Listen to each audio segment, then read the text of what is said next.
told the world that they are denying Georgia membership action plan because of existing territorial conflicts in Georgia, basically inviting the trouble.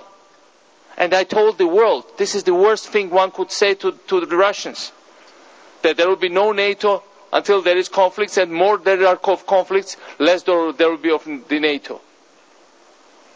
And immediately after April, immediately after Bucharest, and I can tell you now that Russians perceived Bucharest, and I mentioned it, and then some of the Western commentators made fun of me, saying that, this hot-headed Saakashvili says this rubbish again.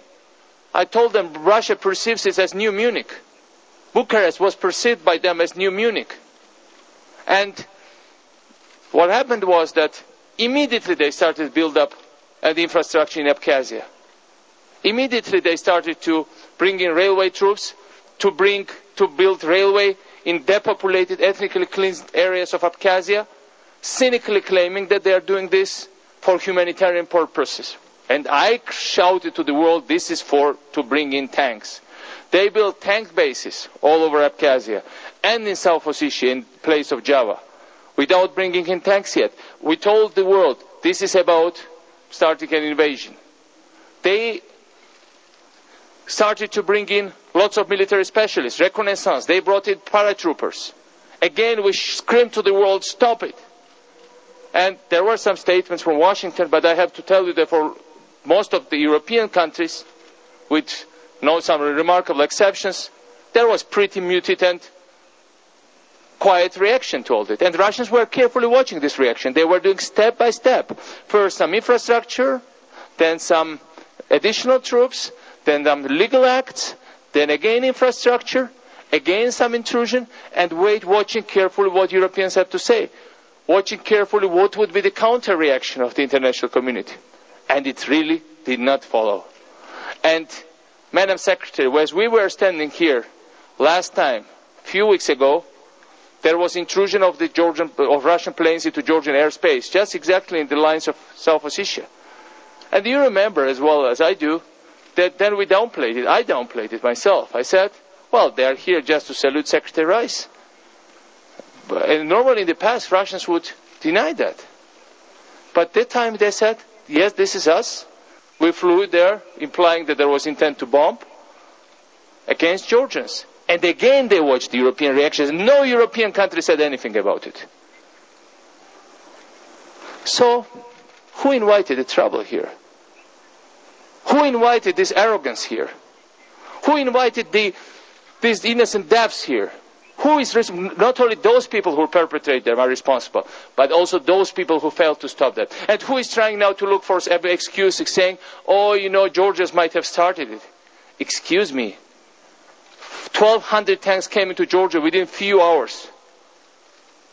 There is no way you can mobilize those tanks in such a fast period unless you were ready. There were Russian pensioners taken off the streets of Moscow to fly the planes several days before the invasion. There was no way, if they were not preparing invasion, why would they call back the pensioners? There were all these movements on the ground, all around the place. When it all started, I want the world to know. I was gone for holidays. My defense minister was gone for holidays. When the thing started, I had to rush back, cut my holiday short. When the tension started to raise, I had to summon back our defense minister. But most of our officials were gone. Most of the decision makers I tried to reach were gone for vacations. It was brilliantly selected timing for this intervention.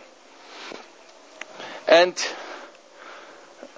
unfortunately today we are looking evil directly in the eye.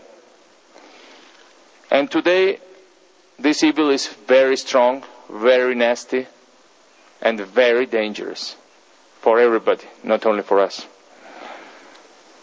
That is what we learned.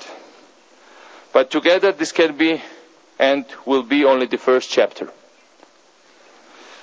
Let us write the next chapters together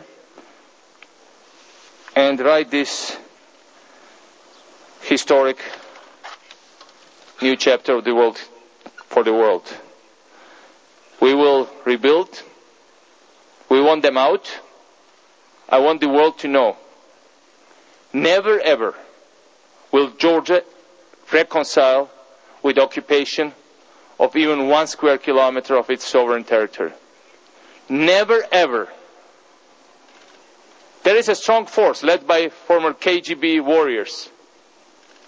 Those tanks that were taken out of Afghanistan, of Eastern Europe, now are rolling back again into other countries. Georgia was the first one to take their hit. But they are on the roll, they are euphoric, they are arrogant, they will not stop.